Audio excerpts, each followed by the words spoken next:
1948 और 1956 में इसराइल को अरब के खिलाफ जीत हासिल करने के बाद अरब के कंट्रीज ने तीसरा बार इसराइल के खिलाफ एक बड़ा जंग लड़ने का फैसला किया, जिसमें इजिप्ट, सीरिया, जॉर्डन और सऊदी अरबिया भी शामिल था। थर्ड अरब इजरायली वार का शुरुआत होता है 13 मई 1967 से, जब सोवियत यूनियन ने इजिप्ट को एक फॉल्स इंफॉर्मेशन दिया, और वो इंफॉर्मेशन था कि इसराइल बहुत जल्द सीरिया पे हमला करने वाला है, जिसके बाद इजिप्ट ने सीरिया को सपोर्ट करने के लिए इसराइल और इजिप्ट के सीनाई बॉर्डर पे अपने मिलिट्री को तैनात कर दिया। फिर कुछ दिन बाद इजिप्ट, जॉर्डन, इराक और सूडान ने मिलकर इसराइल पे अटैक करने के लिए अपने फ़ौज को एक साथ तैनात करने लगे, जिसमें इराक ने भी अपने सेना को जॉर्डन में भेजा। इसके बाद सऊदी अरबिया ने इसराइल के खिलाफ लड़ने के लिए अरबियन कंट्रीज को सपोर्ट करने का फैसला लिया। लेकिन इस वार का आग तो तब शुरू हुआ जब 22 मई 1967 को इजिप्ट ने स्ट्रेट्स ऑफ टिरान में इजरायली शिप्स को इंटर करने के रास्ते को ब्लॉक कर दिया। जिसके बाद 4 जून 1967 को इसराइल ने इजिप्ट के खिलाफ वार डिक्लेयर कर दिया। यहाँ अरबियन कंट्रीज यानी इजिप्ट, जॉर्डन और सीरिया के पास टोटल 2,40,000 राइफलमैन थे, 2,500 टैंक्स थे और 950 जेट फाइटर्स थे। वहीं दूसरे तरफ इसराइल के पास टोटल 1 लाख राइफलमैन थे, 800 टैंक्स थे और 300 जेट फाइटर्स थे। इसराइल को ये पता था कि अरबियन कंट्रीज़ के मुकाबले उनके पास कम सेना है, इसलिए अरबियन कंट्रीज़ को इसराइल पे अटैक करने से पहले ही इसराइल ने इजिप्ट पे एयर अटैक करने का एक सीक्रेट प्लानिंग किया, जिसका मकसद था इजिप्ट के सारे एयरक्राफ्ट को डिस्ट्रॉय करना। जिसके लिए इसराइल ने अपने न्यूज़पेपर में ये न्यूज़ को पब्लिश करवाया कि इस वक्त इसराइल के सारे सेना छुट्टी पे गए हैं, लेकिन असल में इसराइली पायलट्स इजिप्ट पे अटैक करने का तैयारी कर रहे थे। और इस ऑपरेशन को सीक्रेट रखने के लिए इसराइल ने सबसे पहले यूएस एम्बेसी के एंटीना को डिस्ट्रॉय किया, ताकि इजिप्ट पे हमला करने से पहले किसी को भी इसराइल का ये खबर ना मिले। और फिर 5 जून 1967 को इजरायली एयरफोर्स इजिप्शियन एयरफोर्स को ख़त्म करने के लिए इसराइल से रवाना होते हैं, और उस दिन इजिप्ट का एयर डिफेंस सिस्टम ऑफ था। और इस तरह से इसराइल के 200 जेट फाइटर्स इजिप्ट के 14 एयरफोर्स बेस पे अटैक करते हैं, और सिर्फ 3 घंटे में इजिप्ट के 338 एयरक्राफ्ट को डिस्ट्रॉय कर देते हैं। जिसके बाद इसराइल से बदला लेने के लिए अब जॉर्डन और सीरिया के एयरक्राफ्ट 5 मई को 11 बजे दिन में इसराइल पे अटैक शुरू करते हैं, जिसका जवाब देने के लिए इसराइल के एयरफोर्स ने डायरेक्ट सीरिया और जॉर्डन के एयरफोर्स बेस पे अटैक किया और 91 एयरक्राफ्ट को डिस्ट्रॉय कर दिया, जिसमें जॉर्डन के 28 एयरक्राफ्ट थे, सीरिया के 53 एयरक्राफ्ट थे और इराक के 10 एयरक्राफ्ट थे। और इस तरह से इसराइल ने इस ऑपरेशन में एक शानदार कामयाबी हासिल किया और आसमान में अपना ताकत बना लिया, जिसमें इसराइल के सिर्फ 19 एयरक्राफ्ट्स ही बर्बाद हुए थे। इस हार के बाद अब अरबियन कंट्रीज़ ने इसराइल से ज़मीन पर टकराने का फैसला किया, और इस तरह से अब ग्राउंड वार 3 फ्रंट में शुरू होता है, जिसमें पहला था सिनाई फ्रंट, दूसरा था जॉर्डेनियन फ्रंट और तीसरा था सीरियन फ्रंट। सिनाई फ्रंट में इजिप्ट के तरफ से 1 लाख राइफलमैन थे और 900 टैंक्स थे। इसराइल के तरफ से 70,000 राइफलमैन थे और 700 टैंक्स थे।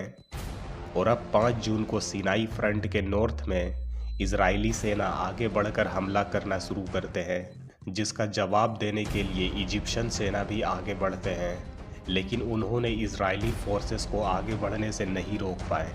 और फिर इजरायली एयरफोर्स ने यहाँ के इजिप्शियन सेना को हराकर पीछे खिसका दिया। फिर 6 जुलाई को इजरायली फोर्स सिनाई फ्रंट को पार करके इजिप्ट के एक शहर में घुस गए, जहाँ इजिप्शियन फोर्सेस ने बिल्डिंग के बालकोनी और खिड़की से इन पे फायरिंग शुरू किया, जिसके बाद इजरायली फोर्स ने भी इन पे फायरिंग शुरू किया। और 6 जून को इजराइल के 14,000 राइफलमैन और 150 टैंक्स इजिप्शियन आर्मी के 16,000 राइफलमैन और 90 टैंक्स के खिलाफ अटैक शुरू करते हैं। और यहाँ पे इजरायली फोर्स इनको मारकर इन्हें पीछे खिसका देते हैं। जिसके बाद इजराइल के कुछ सेना इजिप्शियन आर्मी के पीछे पैराशूट के साथ लैंड करते हैं और अचानक उन पे अटैक शुरू करते हैं और इस तरह से यहाँ इजराइल के सेना इजिप्शियन सेना को ख़त्म कर देते हैं। जिसके बाद इजिप्शियन मिलिट्री कमांडर अपने सारे सेना को वापस पीछे बुला लेते हैं। लेकिन इसी दौरान इजराइल के एयर फोर्स और लैंड फोर्स ने इनका पीछा किया और एक ही दिन में 10,000 इजिप्शियन फोर्स को रास्ते में ही ख़त्म कर दिया। जिसके बाद जो इजिप्शियन सेना बच गए वो वापस आ गए और इस तरह से इजराइल ने अब 7 जून तक पूरे सिनाई पे कब्जा कर लिया। जिसके बाद 9 जून को दोनों देशों ने एक दूसरे के साथ शांति बनाने के लिए यूएन सिक्योरिटी काउंसिल में एक दूसरे के साथ समझौता कर लिया। इजिप्ट को हराने के बाद इजराइल जॉर्डन और सीरिया से नहीं भिड़ना चाहता था, इसलिए इजराइल ने जॉर्डन और सीरिया को न्यूट्रल रहने का ऑफर दिया। लेकिन इन दोनों कंट्री ने इजराइल का ये ऑफर को रिजेक्ट कर दिया।